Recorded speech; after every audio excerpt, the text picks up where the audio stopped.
Esad Ribic, and you're listening Across the Bifrost.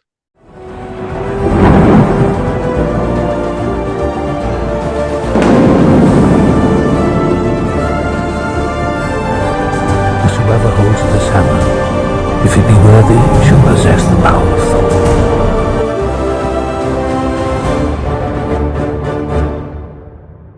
Hello, everyone. Welcome to Across the Bifrost, the Mighty Thor podcast, where on each and every episode, we explore the world of Marvel's Mighty Thor. Everybody, we are here at the kind of the hangover episode for our first episode of the Simonson saga. It has come. It has given us all the Beta Ray Bill we can handle, or so we thought. There's actually more Beta Ray Bill to be enjoyed. So I'm one of the members of the Warriors 3. We have another member of the Warriors 3 with us tonight. And really, Will Rose, this is your episode. Will Rose, this is your life. And we are ready to talk about one of your absolute favorite comics, now one of my favorite comics. But Will, tell everybody what we're going to be checking out on the podcast today. DWJ. That stands for Daniel Warren Johnson, one of the top creators in comics today. He's all over the place. He's at Marvel. He's at DC. He does his own creative work at Image. He is kind of not a clone, but like a in the same family tree, cut from the same cloth as Walt Simonson, because he is both a storyteller, writer, and artist combined, and does all that work in the work he does in his independent work he does over at Image, but also with this story arc with Beta Ray Bill called, what's the name of the story arc? Argent Star. Argent Star. And I first remember, I think this is when I first noticed. I knew he was around doing some stuff within the Image and some independent creator owned stuff, and I kind of looked at it, I was like, this is pretty neat, but I never really bought it or dove into it. But then the guys over at iFanboy Pick of the Week were picking the first couple of issues of this story arc in their Pick of the Week, and I was like, man, I gotta go check this out. So I went and found the single issues and started reading, and man, were they not wrong. It was not only the Pick of the Week, but the whole story is just an incredible story. We can gush all over the art. Yes, and which we will. We will gush at we length about the art. We will. So there's some differences in here that we'll get to when we get into the comic about kind of Walt Simonson. They have a lot of similarities, but they have some differences too. We'll talk about that in the graphic novel. But what a fantastic story. Kind of tied in to what was going on with Thor, with Donny Cates, and the kind of lead in to that. So kind of aftermath of some of the things he did on that run. So everybody, we over the last few months on the show, we have covered some very metal comics. The two that jumped to mind to me the most that we've talked about recently was a while back in our Jason Aaron retrospective. We did the story arc of the War Thor, where Volstagg gets the Ultimate Universe Thor's hammer and he goes crazy. He becomes the god of the Bloodstorm. Like, it doesn't get more metal than a Bloodstorm.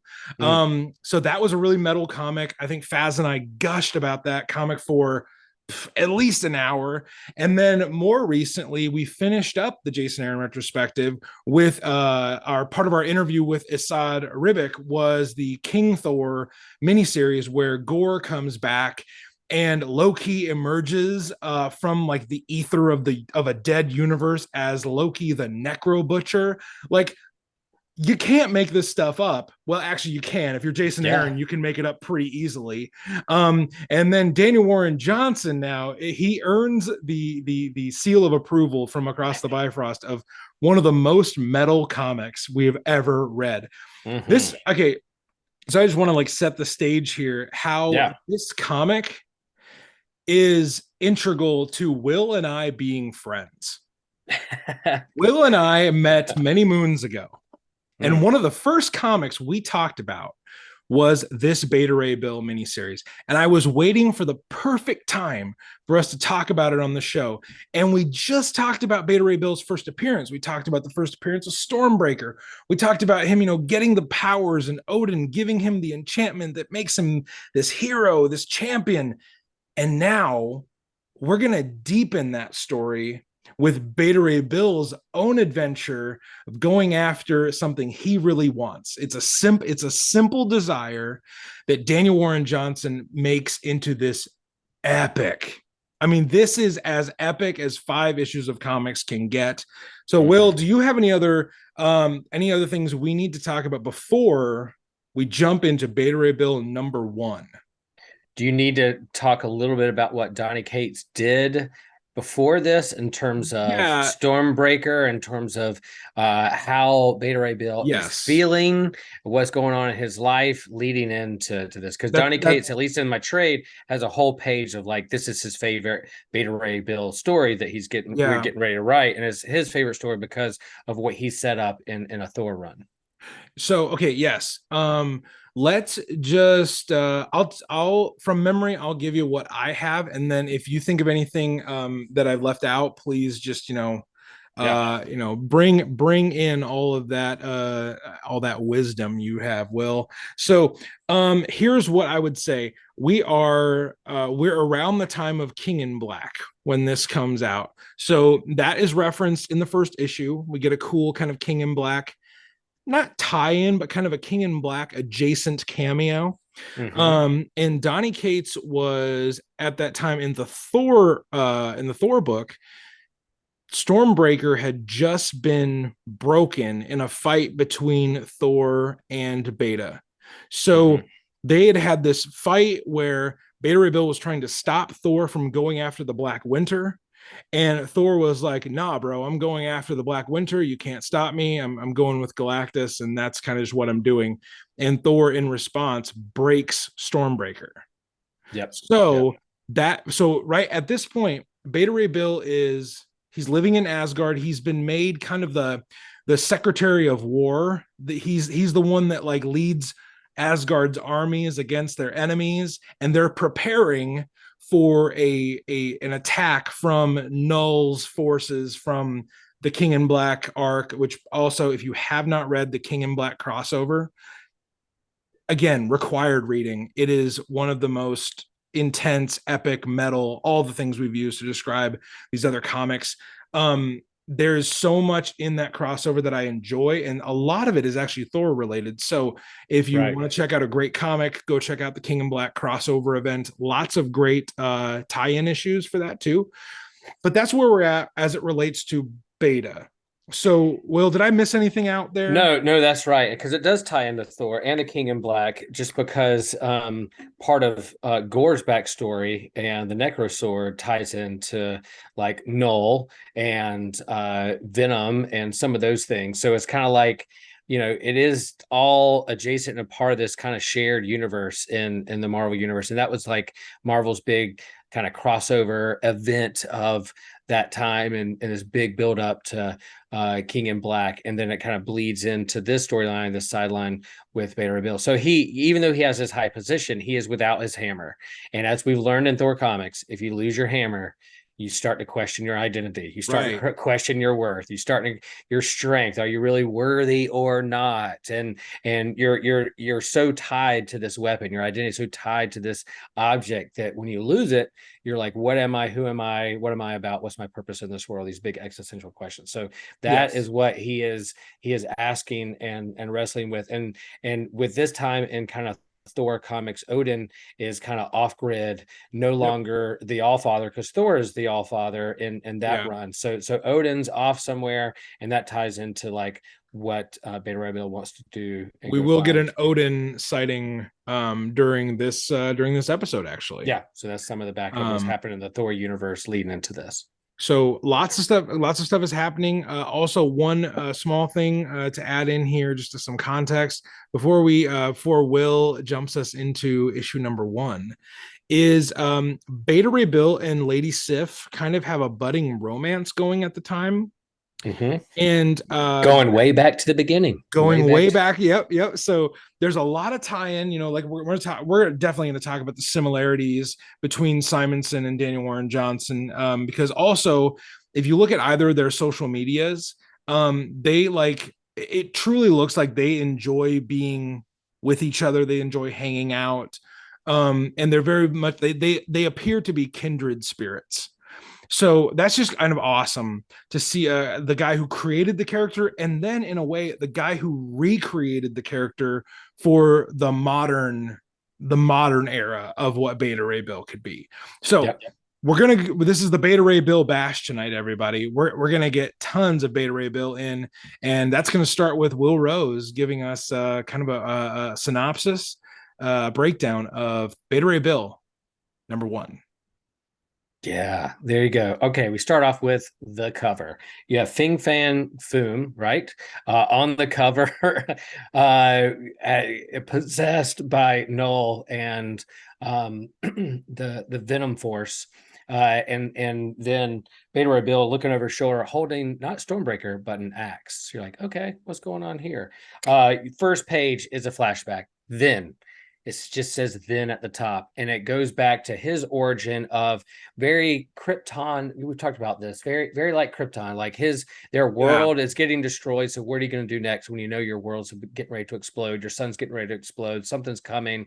What are you going to do when the apocalypse, the world's going to end? Well, you create a bionic warrior who's going to defend your people. That's what you obviously do. Your world's going to create. You're going to bioengineer a hero.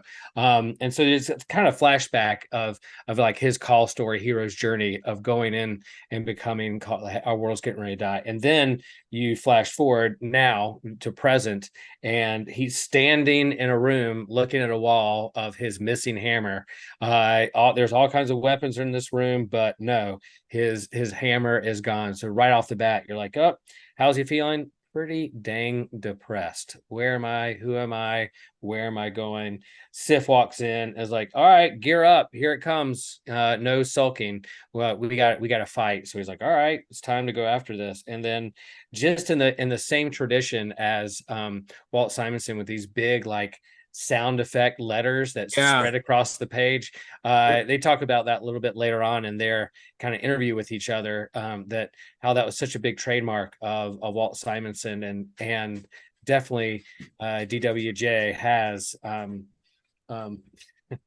my dog just walked in. He just left out. Bye, Woody. See ya. You're just checking to make Hi, sure. Woody.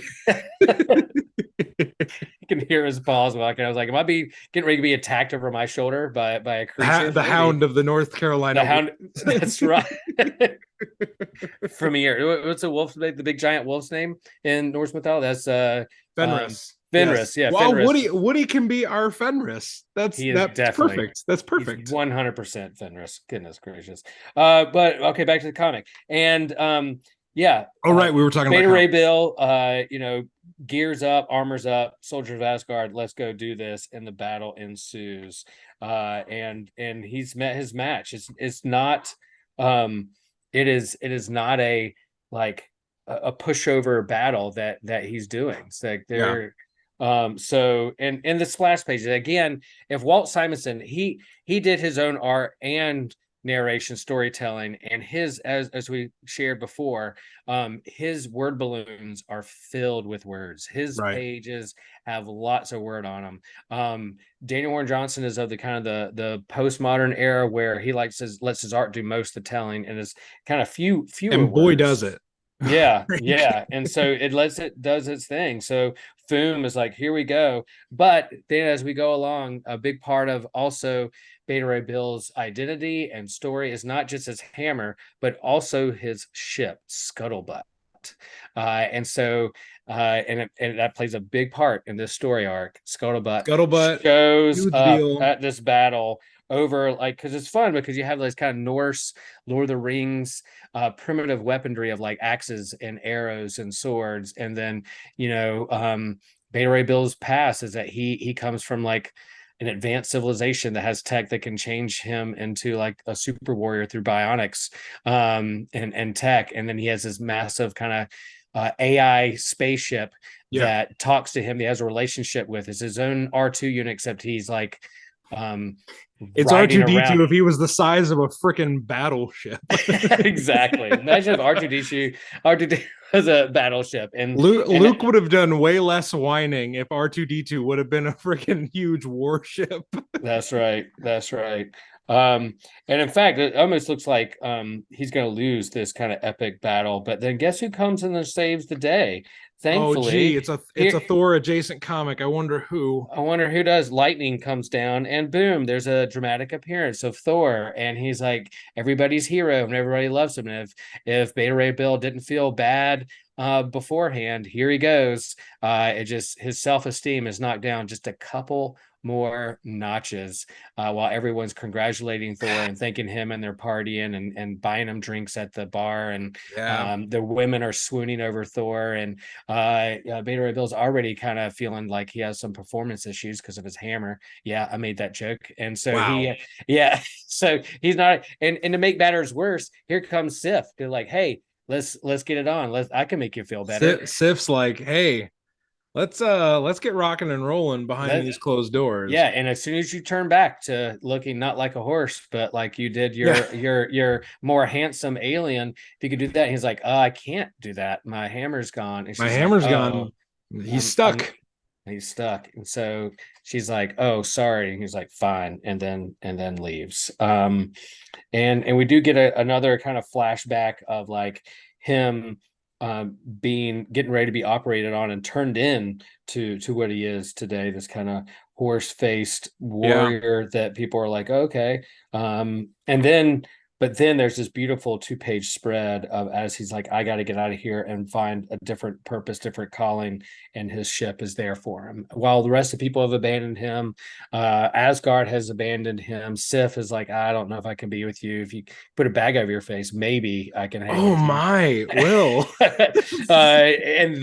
But then his ship shows up and says, I got your back. I'm there for you. I always have been. And Thor comes out and is like, what's the matter, man? And like Thor's like, no, not self-aware at all. I can't read this. No, like, Thor does not read the room well at the end of it. Does not read the room. He's like, fine. I'm gonna go be turned back to who I was to begin with, and I'm out. So he bounces on his ship to go find Odin, to go find a different weapon that can transform him back to who he was before. So that was a great rundown of this kind of foundational issue, because everything else in the miniseries comes out of this, this premise that Beta's not feeling like he is the hero that he once was, that he used to be. And like, not a lot of people around him get it. Like Thor doesn't get it.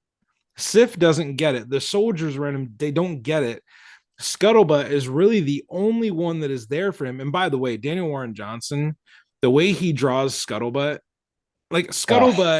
don't get me wrong, Simonson's Skuttlebutt is great. The way that Daniel Warren Johnson reinvents this thing as like almost a dystopian spaceship. It's hard edges, hard lines, a lot of hard lines, all the rounded kind of smoothness of the ship is gone. It looks like it has seen some stuff. And I love that we established the person that's the person or the entity that is going to be with Beta Ray Bill through this whole journey is Skuttlebutt, his ship. Literally. And there's a lot of talk of AI in our, in our present day culture right now with chatbots, but also Alexa and Siri and all those things. It's like, okay, when does they become self-aware, or can they be a real friend or not? What about robots in terms of philosophy and humanness and existential questions? And it's it's always been a part of sci-fi, but this is a constant narrative in this particular graphic novel, which is very moving. I believe, in terms of this friendship between the two. I do love there. So we'll just maybe for each issue we should share like a favorite line or a favorite panel or something like that. Yeah. Just to wrap, but we're shooting from the hip, everybody, because the Jason Aaron retrospective was forever ago. We're out of practice going through issue by issue of an entire run. But here was my favorite line, and it actually has to do with Skuttlebutt. is the page where we see Beta about to do the surgery that's going to turn him into the super soldier, kind of the alien super soldier that we mostly know him as. Scuttlebutt is talking to him because he's scared. And Scuttlebutt says, "Hello, Beta Ray Bill. Nice to meet you." Beta says, "Scuttlebutt, where are you? I see nothing." And she says, "I am in the technology that will help you on your journey. A piece of me will always exist in every weapon, surgical tool, and spacecraft that you use starting now." Beta says, "Scuttlebutt, I'm scared. What will happen to me?" And Scuttlebutt has the perfect response. She says, "I do not know, but I will be there with you through it all, no matter what." And then at the beginning of the next page, it just says, "I will always be there." So I love that we established this friendship, this relationship between, man and machine right away, a relationship that's gonna, reach a new level in this. Right, and it's great foreshadowing because Yeah. that's what's going to happen later on. And part of Beta Ray Bill's story is that he's an alien, he's a warrior, he's from this race, but he is both man and machine. He is bionic, he's enhanced through tech, and so he is robotics is a big part of who he is and his identity and what he's infleshed with that too. So they have that common ground. I'll share one of my favorite. They're in the bar after this. Thor has saved the day, and Thor's like living it up with like a couple girls in his lap holding a chalice of mead or whatever, and Beta Ray Bill's kind of sulking in the corner, and then as he's just hanging out there, all of a sudden Pip shows up. Pip the troll shows up, and he's like, "Geez, Pip, you scared me." He goes, Pip's like, I'm sorry, I'm trying to work on that." And then he's like, "What are you doing here?" So here's this, like, he feels like a monster and he wants to get back to normal, but yet he's scared from Pip the troll, and then Pip is self-conscious about the way he looks and the way other people see him. So you have this kind of as unaware as Thor is, or reading the room, perhaps Beta Ray Bill is doing the same thing to Pip. So there's always somebody else that perhaps, no matter how bad you're feeling, there's somebody else who's going through the same shit that you're going through. So I found that interesting, and that carries on for the rest of the story as well. Yeah, that's going to be a main through line for the rest of our issues. But let's hop into issue 2, and I'll give you a brief synopsis of this one, and then Will and I will. And it has one of my favorite pages in all of comics. Hey, so we already know Will's got his favorite page chosen. So Beta Ray Bill and Pip are they're on their way. And well, actually, we don't know Pip's with him. Oops, sorry. But Beta is on his way, and he's playing ping pong by himself, which becomes kind of a little bit of a trope in here. And they find out that there's an intruder aboard the ship. That intruder is none other than Scourge the Executioner. Scourge is kind of on loan from hell right now because he's supposed to be dead. But the Valkyrie are letting him go on a mighty adventure to help out Beta Ray Bill and to get him the things he needs to be basically get his mojo back. And he's been voyeuring what's going on with Beta Ray Bill from afar. He's like, "You've been watching me?" He's like, "Yeah." Scourge essentially says that he's Beta Ray Bill's wingman. Yeah. So they go to a bar to find Odin, which is the whole goal. They're going to find Odin so he can give them the power that Beta Ray Bill needs to transform back into his normal self, to be powerful again, to just get his mojo back. And so they meet at a bar. There's a big bar fight with a lot of great sound effects and hard-hitting clotheslines. This was very reminiscent of a project that Daniel Warren Johnson would do a year later, do a power bomb. There were a lot of do a power bomb little hints here. And yeah, he was definitely practicing in this book for what he was eventually do. You could tell he was a wrestling fan when he was doing this already, and then eventually he's get to another thing about Daniel Warren Johnson, big wrestling fan. big wrestling fan. And so he fits in a lot of different, powerful moves here. But Scourge and Beta Ray Bill take care of all the biker, guys. And Odin struts in, with a keg on his shoulder. And he's like, yeah, I kind of hang out here now because the bartender lets me brew stuff in the back room. Like, wow, Odin. high king of Asgard brewing beer in a bartender's back room. But Odin basically says there's one thing that is powerful enough to do what Beta Ray Bill is asking, and that is to obtain Surtur's sword, Twilight. Now, if you remember from our episode we did last week, Twilight is a big, huge part of the first big arc of the Walt Simonson run of Thor. So Beta Ray Bill's like, okay, we're gonna go to Muspelheim, we're gonna go to the core of that, that realm, and we're gonna get Twilight. That's what we're gonna do.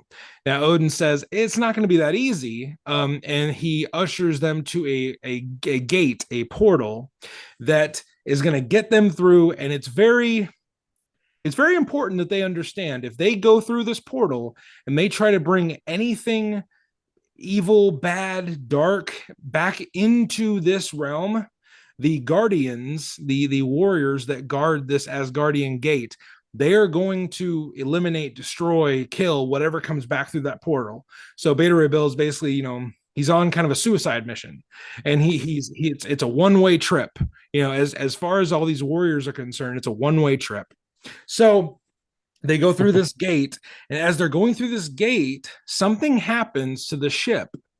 And the last page reveal is that Skuttlebutt has become a personification, a robot that is still the ship, but now she can talk to Beta Ray Bill. She has a human-esque form to relate to him on, and that becomes a major point of this storyline. But Will, what was your favorite part of issue 2? Because you came in hot with it right off the top. Yeah. I'll say one thing about Scuttlebutt turning into like an actual robot, still connected to the ship, running the ship. But imagine if like C-3PO was attractive. And imagine if C-3PO was attractive. and it kind of throws back to like, what was that first kind of George Lucas got his idea from one of the first like sci-fi robot movies, black and white, way back when. I don't know. It's like a Flash Gordon movie by chance? Yeah, I think it's even something like back than that. Yeah, but it goes way back. So it's like a throwback old school robot that she kind of strolls out, and they're like, what's going on? But man, as he takes off to head toward where to look for Odin, you turn the page and you have a full double page spread of the entire ship of Scuttlebutt, but you can see inside, like imagine like the whole side wall is invisible. You can look in to see what each and every room is on the ship. And so it's almost like a Where's Waldo, right? Looking it's through. So Where's Waldo? It's not even funny. Yeah. And you can see Scourge walking around in the ship. If you look real close, it's kind of like one of those DK Scholastics books where they cut away like, oh, this book's about the Titanic, and then they cut away the side of the Titanic and you can look inside it. It's one of those.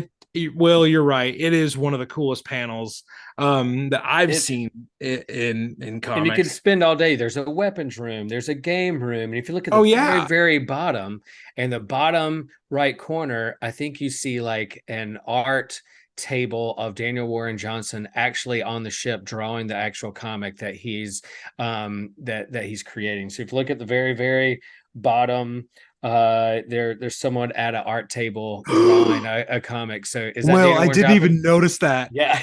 So did DWJ put himself in the comic? Or is it Walt Simonson? Or is it Walt Simonson? Or is it Jack Kirby? Who knows who this artist is, whether it's him or one of his heroes who created comics. But that's in the deepest basement of this ship. You have the actual creator or a comic book creator drawing or creating this particular story, or maybe future stories. Who knows? But there's even one little room for Marvel editorial.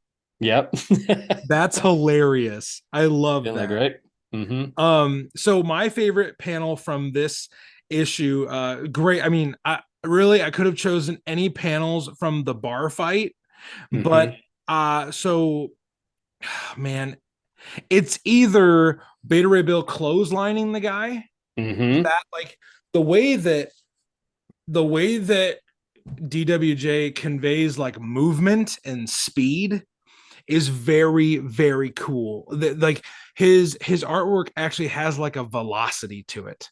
Oh yeah. And great word. like that is so I think, because there's going to be a lot of big, like 2-page spreads of like landscapes. I think for now, I'm going to go with Beta Ray Bill's clothesline that he has on one of the bar attendees.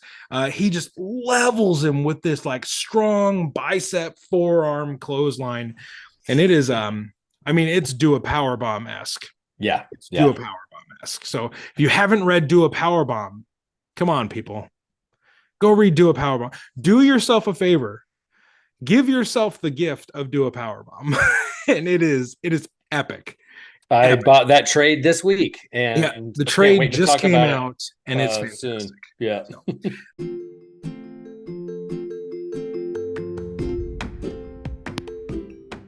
Hello, friends. I hope you're enjoying this episode. Just want to take a brief time out and remind you that we have a Patreon. You can join the Thor Corps at the link in our episode description for just a few bucks a month. You're going to join a fantastic group of patrons we have over there that, again, we call the Thor Corps. They are made up of people like Will, Joshua, Eric B., Phil, Drew, Trip, Haley, Joseph, Jason, and Eric T.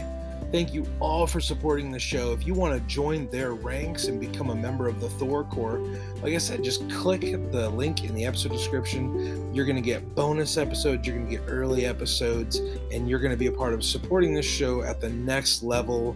We appreciate any support you can offer, and if you're just going to continue listening to the episode, we love that too. We hope you enjoy the rest of our discussion about Daniel Warren Johnson's Argent Star. Will, why don't you lead us into issue number 3 of Beta Ray Bill, the miniseries? Yeah, so issue 1 is a great setup of what his call of this hero's journey, what he wants to do. Issue 2 is getting his team together to go do this and progression on it, and gives him the actual mission of going to go find the sword, Twilight. And then the cliffhanger is, oh crap, Skuttlebutt just became an actual like robot.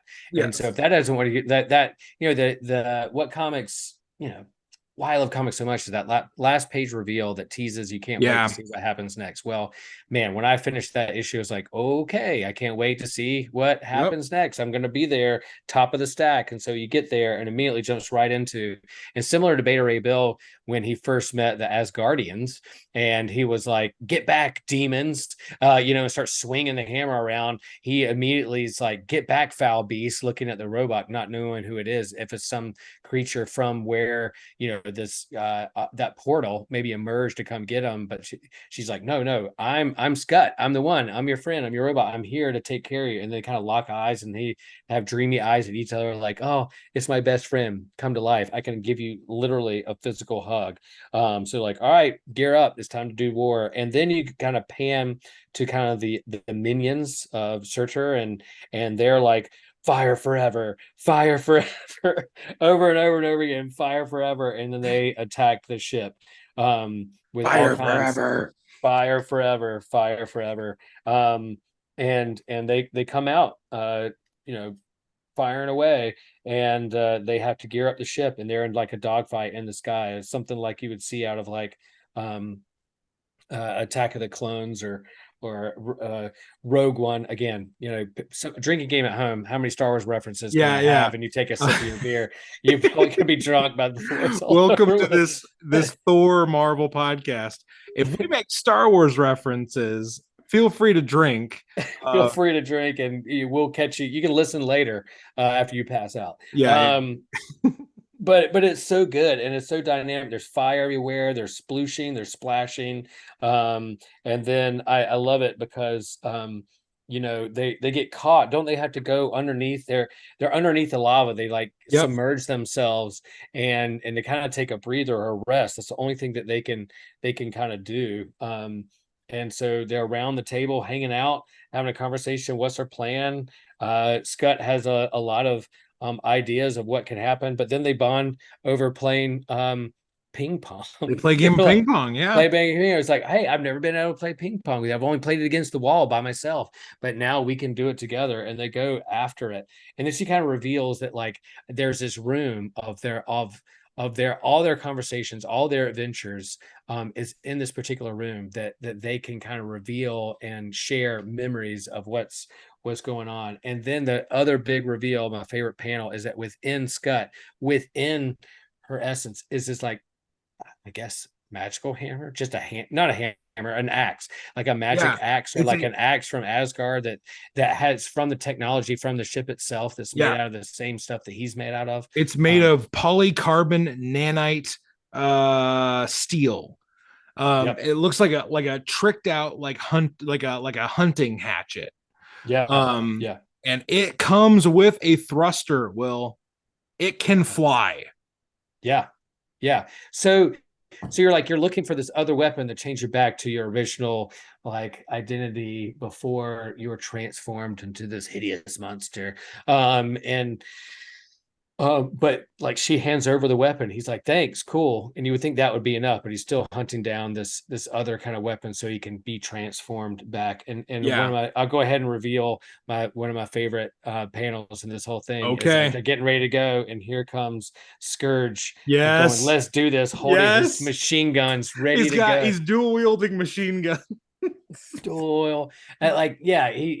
double fisting machine guns, and can't wait. Like he's in heaven. He's like, this is why I came back. We're doing it. This is happening.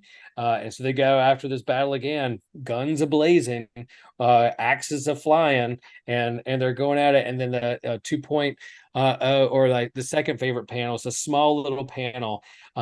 He Beta Ray Bill throws the thruster infused axe and like cuts this thing in half. So good.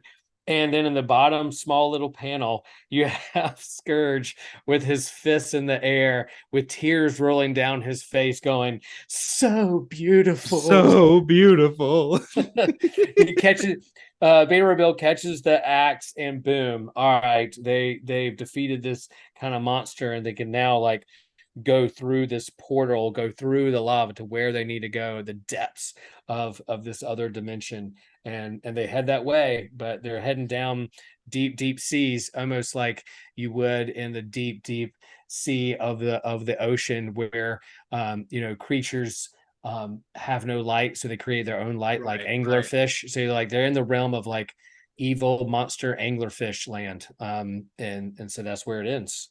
That's the cliffhanger. So, honestly, my favorite panel, I'll just show it. I'll show it here. It's when the ship splashes into the lava. Yeah. It's two different forms of lettering.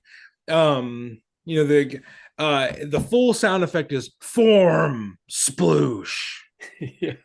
And the form is like very it's almost like G.I. Joe kind of fun. It's very like, angular and it's very blocky. But then the sploosh, it looks like it was like written in like loose ink. Yeah. The sploosh is awesome. So yeah, he writes his like sound effects. He writes the sound effects, yep. Where you can hear it. It's an artistic choice to put it in the font or the art of what he's trying to convey. So if it's like fire, it is literally fire, and it looks like those letters, if you touch those letters, they're hot, they would burn you. And then like the same way with the sploosh, is like he's getting ready, the ship's getting ready to splash down, and it's written this kind of liquidy, very wet kind of letters that they're there. And it's just masterful storytelling. So let's jump, because now we're in the we're in the dark, kind of under. We're in like the under hell, I guess. Yeah. We've got this. We got this Under hell. dark kind Under of hell. That's a great word. You just under invented hell. that. Under hell. Yeah. Turn that into something. Yeah. But then so we start off issue number 4, and we are in this under hell, I guess. And Beta Ray Bill is starting to see memories from his past. And something we've neglected to mention earlier is there's a records room on board Scuttlebutt, and Scuttlebutt has kept every memory that Beta Ray Bill has had since they met. So while they're in this deep, dark, kind of just endless dark void, there is a kind of like a sea creature looking monster that is feeding off of Beta Ray Bill's recorded memories, and the monster is showing them back to Beta Ray Bill in kind of like their most horrifying iterations. Yeah, your nightmare. Your nightmares. And as they get closer and closer to the kind of the records room, the core of where this monster is kind of setting up shop, the memories get more intense. So Scourge and Pip are not really in this issue. It's Scuttlebutt and Beta Ray Bill walking through all these emotions and these feelings again, and getting to the middle, destroying the monster, kind of kind of like insect alien looking thing.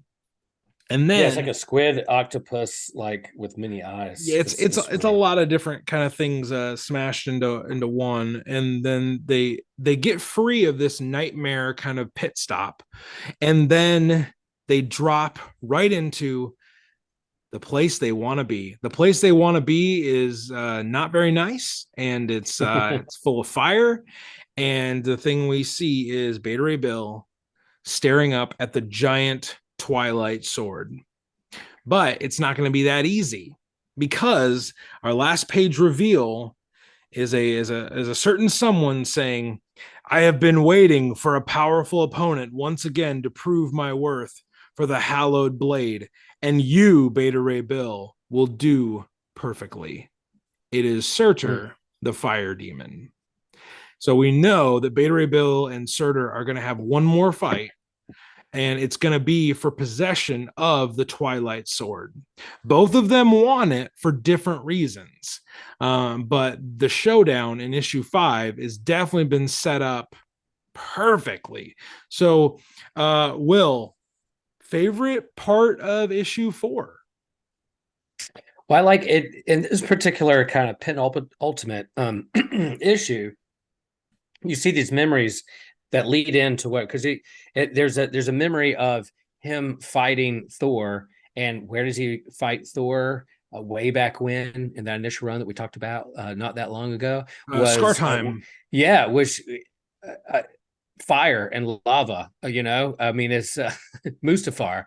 So that's it is very Mustafar-esque. Yes. Again, take another sip of your beer, folks. There you go. Sip, sip. Sip. But you have this memory of, again, him fighting Thor. Then you have like this grotesque surgery of transforming him into this ultimate warrior, bionic warrior. Then time with his mom, and then the destruction of his planet from Surtur, right? Like that's the guy who came after in the first place. So here's a revenge match that they're getting ready to go after one another, because that's what destroyed his world before. Yeah. And again, there's another panel where he is suplexing Thor.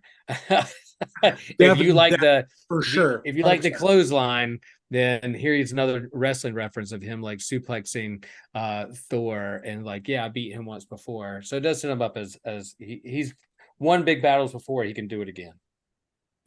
My favorite panel from there was a few, but this might be my favorite panel of the miniseries.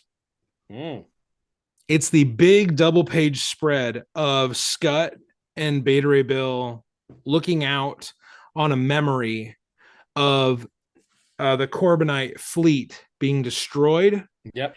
And the way they show that, the way Daniel Warren Johnson chooses to show that, is it's Surtur's hand with like the hilt and the handle of Twilight on fire, cutting through everything. And there's explosions. I mean, literally, get ready for with whatever you're drinking, everybody. It looks like a giant Star Wars battle, except there's a giant, humongous hand carrying a flaming sword.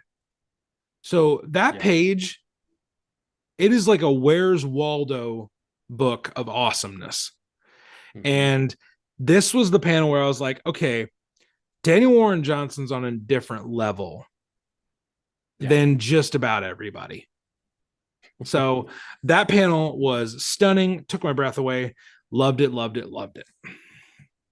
Yeah, it's kind of an over the shoulder shot because you only see Scutt's and Beta Ray Bill's backs, and so you're looking with them out at this memory, and it's pretty incredible.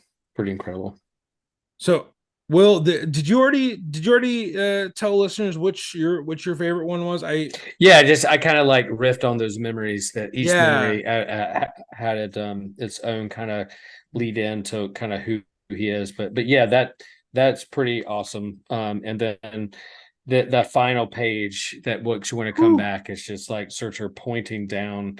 He doesn't have a 6-pack ab, he's got like 12 abs. He has like an irrational amount of abs. Irrational.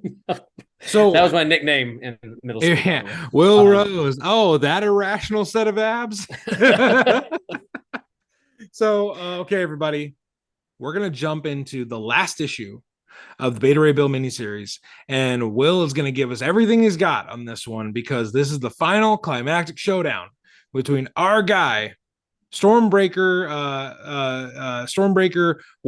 formerly wielding Beta Ray Bill, and the king of the fire demons, Surtur. Will, the floor is yours. Yep. Boom, boom, boom. Fight. Beta Ray Bill wins. Oh, come on. No. You've got that. You've got more than that. Spoiler alert. Don't get me wrong. All that is true.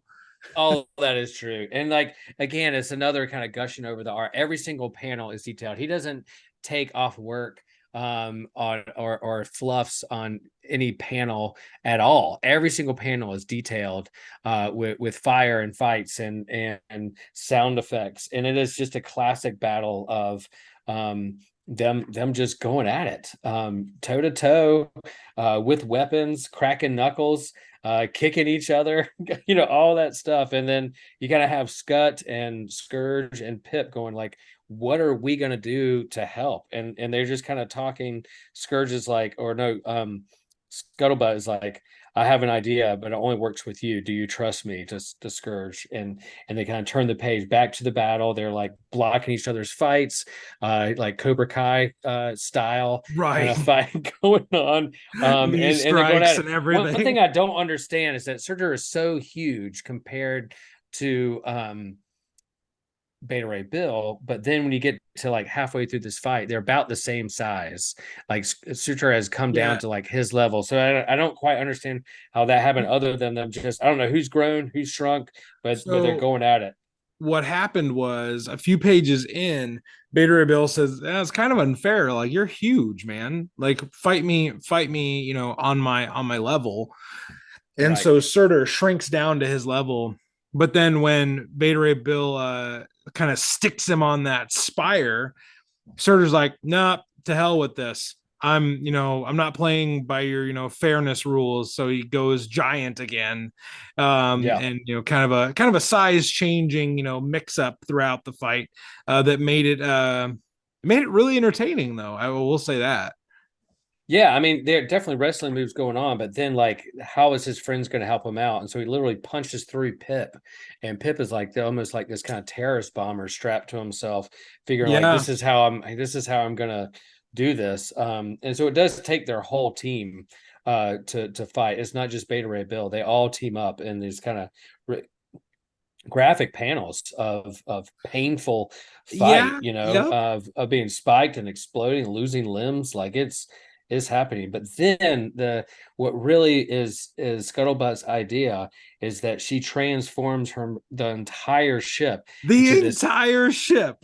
into one gigantic gun, and puts herself in the hands of Scourge. And again, Scourge is moved to tears as the gun is getting ready to be put into his hands. Tears are rolling down the side of his face. And he's like, oh, thank you. Thank you, Scuttlebutt. And then don't thank me, just shoot fired. Just shoot that fire demon. And then boom. They blow him up. And it's from there that it gives Beta Ray Bill enough time to grab the sword, unsheath it like you would like King Arthur with Excalibur, and and then chops, literally beheads him, Surtur, like Game of Thrones style, like boom, cuts the head right off. And as he's holding the sword and as he wins, he's transformed back into his former alien self with that smooth, sweet bald head, man. Don't we love a good bald head, y'all? And a smooth face, bald head, and he's back to his. I would old love self. for this to be someone's first episode and they have no idea what you look like. He's like, right. Guys started talking about being bald at the end. It was kind of weird, but it's really weird. I don't know. They go to my Instagram page and they're like, oh, now I see. Outside of his eyebrows, from the neck up, Will Rose is quite hairless. So that's right. And then we have kind of a epilogue too, where Beta Ray Bill kind of closes all the loose ends with everybody. Scourge goes back. Scourge goes back to Valhalla with a tearful goodbye, and Beta Ray Bill and Scut have their memory, and then Pip basically says that he looked up to Beta Ray Bill because Beta Ray Bill, he did something about it. Yep. So Will, as we you find out Pip's not dead. Like, how is he not Pip's dead? Pip basically had his intestines ripped out of him, but no, he's still not dead. Let's be honest, he should be dead. Will, as we wrap up, one of your favorite comics, like favorite part of this last issue, and then I'll quickly give my I have kind of an actiony like panel that I really loved and a sentimental one that I really loved. So I guess on this last one I'm gonna pick two. Feel free to do with that what you will, brother. Yeah, I will say that they it's a nice wrap to a relatively short story, 5 issues. It's not a 6 issue graphic novel. 12 issue max series is 5 issues, and they wrap it up. He mission accomplished. He's transformed back. He's looking in the mirror, has a touchy moment with his friends, and Skuttlebutt. She doesn't transform back into the ship. You just kind of see her. She's still there, remaining as this kind of friend robot person. But the last panel is just him looking in the mirror at his old self of what he used to look like, and I couldn't be happier. Part of me wishes it was like, okay, you're transformed back to yourself. I wish it would have been, I wouldn't have mind the ending being like, hey, it's not what I look like on the outside, it's what's on the inside that counts. Similar to like Skuttlebutt, like the weapon came from within her that was handed to him, and he didn't need the big outside sword to transform him back to this former self. But he really has a lot of trauma from not only his surgery that transformed into this kind of super soldier, but along the way, a lot of trauma. And then this brought some healing that he can look in the mirror and say, yeah, that's who I was, but now it's a new start for me this way. So it doesn't really, I don't know. I can't remember what's happened since then, where he's shown up in other comics, whether it's been a lot of Thor stuff back. Yeah. So. But yeah, the favorite panel in this here is him just unsheathing the sword from its rock, and there's this kind of flame smoke and a whoosh, and he's finally got what he needs, and he just drags the sword ready to like decapitate Surtur, and that whole panel and sequence, very moving. Not a lot of words, but a lot of sound effects, and it's perfect. So you just chose my favorite action panel. I like the sword in the stone-esque removing of Twilight, and the swoosh with the blue and the black energy, and then the decapitating of Surtur. It's not the violence that like thrills me, it's the kind of the catharsis about it, because Surtur has, like, don't get me wrong, Surtur has done a lot of terrible stuff. in his history in Marvel Comics. So if anyone kind of deserved it, probably him. But Beta Ray Bill also getting that moment of changing back into the form that he's more comfortable with, I guess. My favorite sentimental moment is that second to last page where Scott and Beta Ray Bill are sitting in the weapons room where Twilight is being, suspended, and Scott just slowly puts her hand on Beta Ray Bill's hand. Now, if you remember, Sif had tried to do this, and Beta Ray Bill was like, "No, I'm too ugly. Yes, please, don't look at me. Don't touch me." It's very Beauty and the Beast-esque, except like, what if Scott was also a beast because she's a machine? But like, and our buddy Eric, who follows us on Instagram, would probably be remiss if we didn't mention that they are clearly watching the movie Hook the entire time, where the Robin Williams movie about Peter Pan. So we see that he's been watching Hook this entire time on the TVs, and they kind of work that in where at the end of Hook, when one of the kids wipes away the makeup or whatever's on Robin Williams' face, and he says, "Oh, there you are, Peter," kind of like telling us like that this is kind of Beta Ray Bill's journey as well. So that was one of my favorite panels there at the end. But Will, any quick final thoughts about the Beta Ray Bill miniseries by Daniel Warren Johnson? Then we'll do our little spiel at the end, and we'll let these listeners get on their merry way. It is it's not a long read, it's not a hard read. There's not a lot of it shares within the story itself the backstory, so you don't need to know like 50 years of continuity to lead up to this particular story. And again, the art's just absolutely incredible. I loved our interview with Alyssa Wong not too long ago. They were looking on their computer and just taken back from Daniel Warren Johnson's art, like, oh my gosh, I have to check out this guy. So it was pretty amazing. So it was like, yep, confirmation. Creators love other creators. I will say at the end of this book, at least the graphic novel, and you said on the digital, there is an interview between Daniel Warren Johnson and Walt Simonson. Fantastic couple page read of that, just picking Walt's brain of like how he came up with Beta Ray Bill. He just wanted to do a story that was different, and had this idea of somebody else being able to pick up the hammer other than Thor. Where have we seen that before in modern day comics? Jane Foster, baby. Maybe, but he did it first with Beta Ray Bill did it first. And what that would do to Thor's ego, or the battle for the hammer, and creating another kind of someone worthy enough to pick up the hammer is pretty amazing. And then again, this kind of existential dread or self-esteem of, am I worthy or not? What do I look like? Who am I without Stormbreaker, without my hammer? But along the way, he's discovered that he has friends and he has backup. He's got his team. And it does work out in the end. So it's not nice self-contained story. I had not read this full limited series. I was kind of waiting to do it. Yeah. Because I know how much Will enjoyed this. And and I enjoy Will. Will's one of my favorite people to talk comics and just talk life with. So I was like, I'm gonna save this for when we're gonna talk about it on the show. So I hope it was all worth the wait. Beta Ray Bill fans, I hope you've been heard these last few weeks. We're not done with our favorite horse-faced hammer wielder. We're not done with him. We're going to come back and do some more Beta Ray Bill stuff during the Simonson saga this year. So don't you worry. We're going to do some more stuff. There's a few other limited series about Beta Ray Bill, or that have him kind of at the focal point, that we want to cover, we want to talk about. But we're so glad that you joined us today for Argent Star, Daniel Warren Johnson's modern masterpiece. I'll go ahead and say it. Modern masterpiece.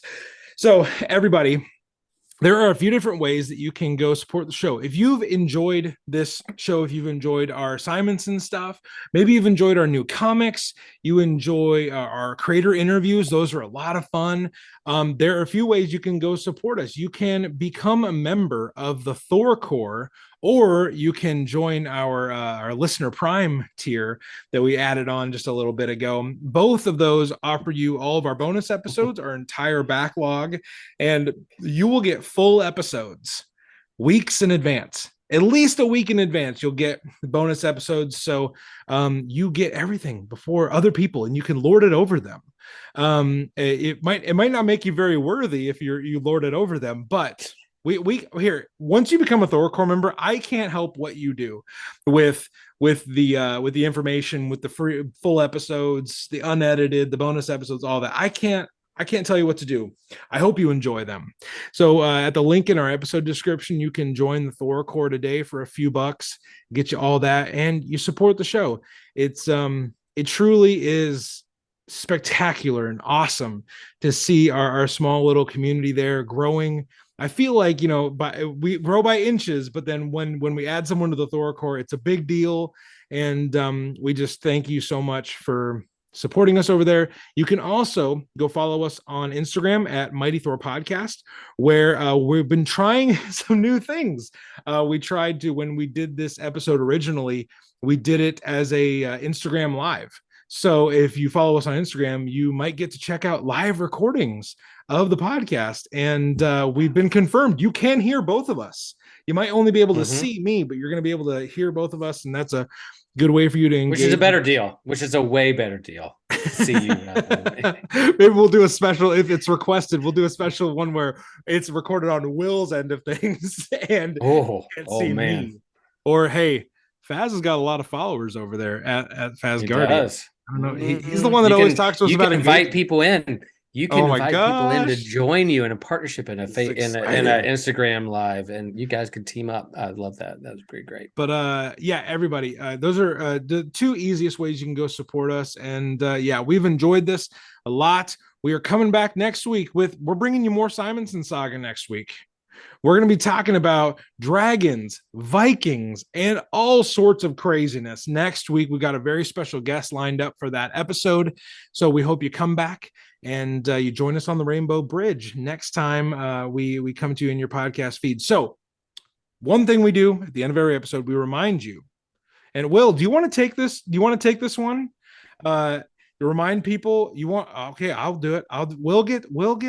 We'll get Zoom shy, everybody. I do. And I guess it is kind of my shtick. So everybody, no matter where you are, no matter what you're doing, just remember to do one thing, and that is to stay worthy.